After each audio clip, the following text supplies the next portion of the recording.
우리는 5가지 감각을 통해 세상을 인식합니다. 눈으로 보고, 귀로 듣고, 피부로 느끼며 냄새를 맡고 맛을 봅니다. 이 5가지 감각은 고대 그리스 철학자 아리스토텔레스가 정리한 분류에서 비롯되었습니다. 그리고 수천 년이 지난 지금도 사람들은 여전히 그 5감각을 인간 인식의 전부처럼 생각합니다. 하지만 그게 전부일까요? 눈앞에 보이지 않아도 불안감을 느낀 적이 있습니까?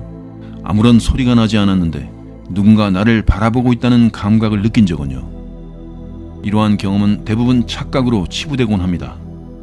하지만 신경과학자들은 이 감각들을 단순한 환상으로 보지 않습니다. 실제로 인간은 오감 이외에도 수십 가지의 감각 체계를 갖고 있습니다. 예를 들어 몸의 위치를 느끼는 고유 감각, 내부 장기의 상태를 감지하는 내장 감각, 균형을 유지하게 해주는 전정 감각까지 포함하면 인간의 감각 시스템은 20가지 이상으로 확장됩니다. 그렇다면 사람들이 흔히 말하는 제6감은 이 중 어디에 해당할까요? 흔히 제6감이라고 불리는 감각은 미리 무언가를 알아차리는 예감, 논리적 근거는 없지만 강하게 드는 직관, 혹은 설명할 수 없는 위기 감지 능력 등을 의미합니다. 과학계는 이를 직관 혹은 암묵적 인지로 분류합니다. 쉽게 말해서 뇌는 우리가 인식하지 못하는 수많은 데이터를 빠르게 처리해 느낌이라는 형태로 결과를 전달하는 것입니다. 예를 들어 한 연구에서는 수천 장의 사진 중 불안한 표정이 담긴 얼굴만 빠르게 스쳐 보여주었는데 비시험자들은 그 얼굴을 봤다고 말하지는 못했지만 이상하게 긴장감이 든다고 보고했습니다. 그건 뇌가 인식하지 못한 표정을 무의식적으로 감지했기 때문입니다. 즉 제6감은 초능력이 아닙니다. 그보다는 뇌의 아주 빠르고 정교한 분석 결과가 말이나 생각이 되기 전에 먼저 느낌으로 전달된 것입니다. 놀라운 것은 이런 감각이 꼭 위험을 예측할 때만 작동하는 것이 아니라는 점입니다. 어떤 사람의 거짓말을 그냥 느낌이 이상해서 눈치챘던 적이 있다면 그건 수백 가지 미세한 표정, 시선의 흔들림, 말투의 간격 등을 뇌가 무의식적으로 처리하고 판단했기 때문입니다.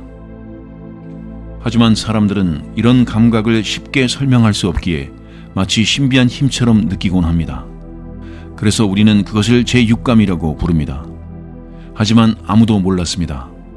이 제6감이 실제로는 보이지 않는 감각 시스템 전체의 입구라는 사실을.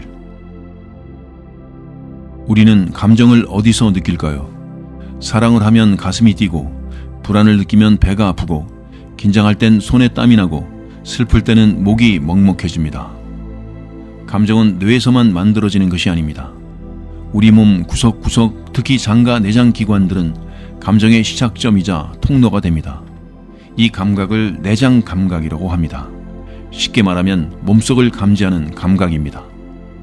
예를 들어 당신이 지금 배가 고픈 이유는 위장이 비어있다는 사실을 감지했기 때문입니다. 심장이 빨리 뛰면 뇌는 무언가 이상하다고 느끼고 불안을 의식화합니다. 즉 내장 감각은 생리적 상태를 실시간으로 체크해서 뇌에 전달하고 그 정보는 우리의 감정, 결정, 직관까지 영향을 줍니다.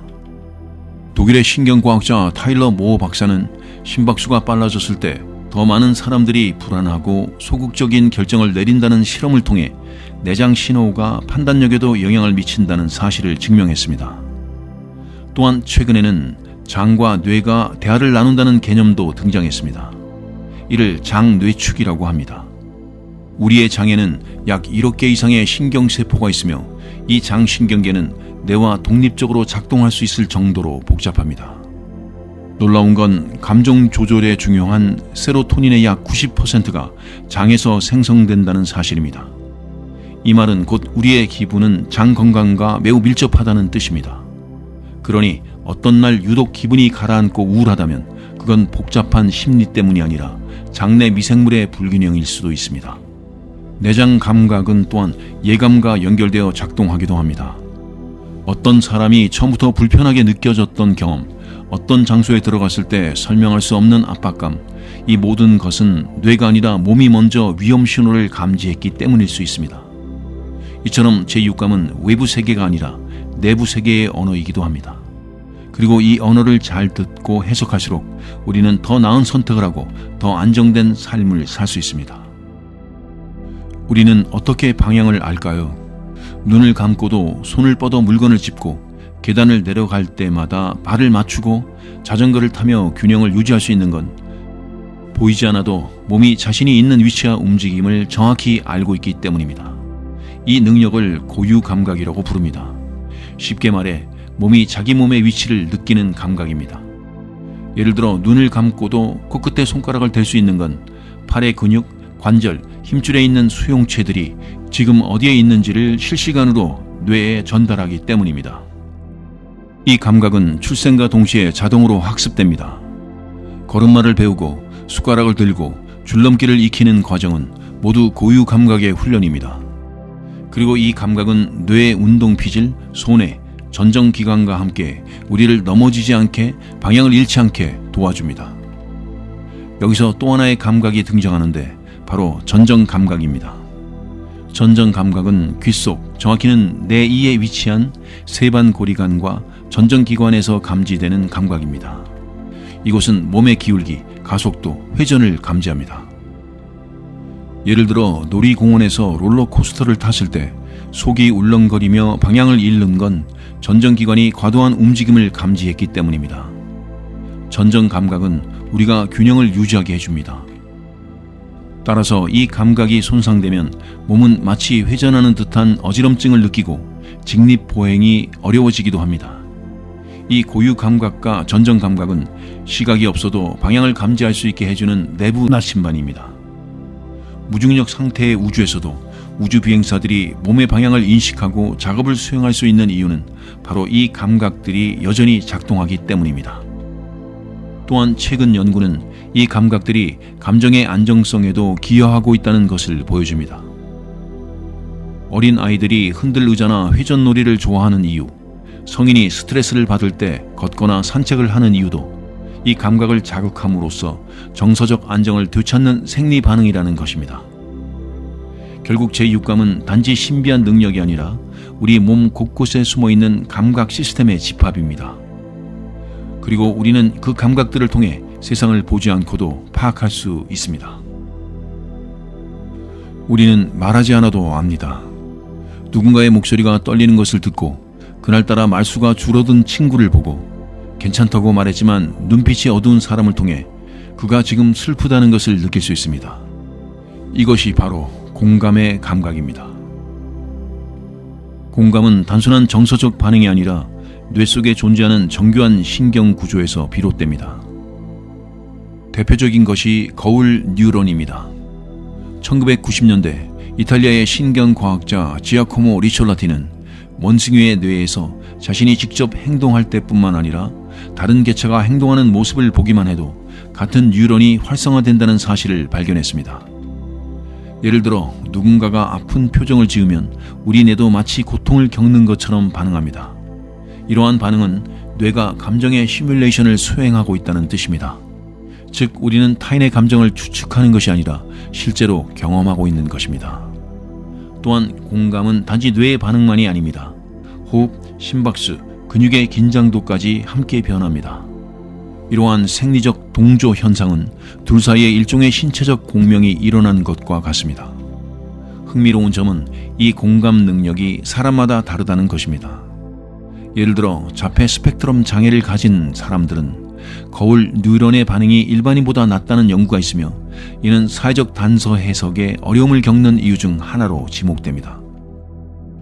예를 들어 감정 노동을 수행하는 직업군, 즉 간호사, 교사, 상담사 등에서는 이 공감 시스템이 더욱 발달해 있습니다. 이들은 무의식적으로 표정, 자세, 말투 등을 분석하며 상대의 감정을 빠르게 파악합니다. 그리고 그 반응은 행동으로 이어집니다. 미국의 심리학자 데니얼 베트스는 공감이 선한 행동, 특히 이타적 행동을 유도하는 가장 강력한 동기라는 것을 밝혔습니다. 즉 공감은 단지 감정의 나눔이 아니라 행동을 바꾸는 생물학적 힘이라는 것입니다. 하지만 흥미로운 모순도 존재합니다. 정보의 과잉 시대인 오늘날 우리는 뉴스와 SNS를 통해 수많은 타인의 고통을 접하지만 정작 공감 능력은 낮아지고 있습니다. 이것을 공감 피로라고 부릅니다.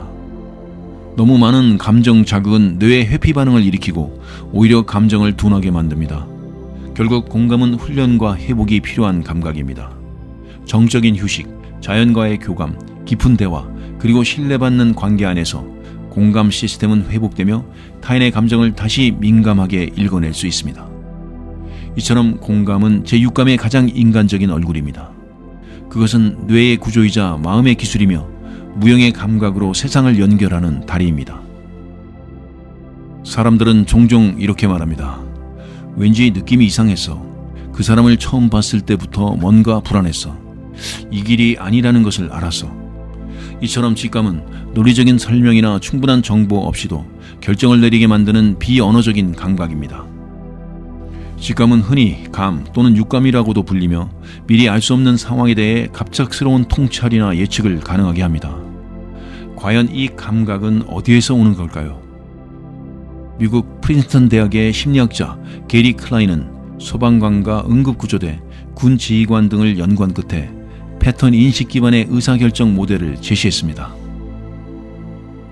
예를 들어 경험 많은 소방관이 건물 안에 들어가자마자 이상하다며 대피를 명령하고 그 직후 건물이 붕괴된 사례가 있습니다. 그 소방관은 왜 위험한지 정확히 설명할 수 없었지만 수천 건의 현장 경험 속에서 축적된 미세한 단서들을 무의식적으로 분석하고 결정에 도달한 것입니다. 이처럼 직감은 실제로는 신속한 무의식적 분석에서 비롯됩니다. 단지 우리가 그 과정을 인식하지 못할 뿐입니다. 신경학적으로도 이는 설명이 가능합니다. 우리의 뇌는 매 순간 엄청난 양의 정보를 처리하지만 그중 단 5%만이 의식에 올라옵니다. 나머지 95%는 무의식 시스템에서 자동으로 처리됩니다. 이 무의식은 정보를 느낌으로 요약하여 우리에게 직감이라는 형태로 보여주는 것입니다. 또한 장에서 감지를 시작하는 내장 감각도 직감의 중요한 기반으로 주목받고 있습니다.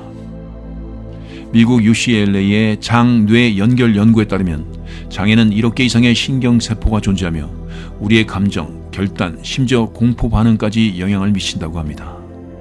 이 때문에 우리는 갑작스러운 불안을 느낄 때 배가 싸해졌다고 말하기도 합니다.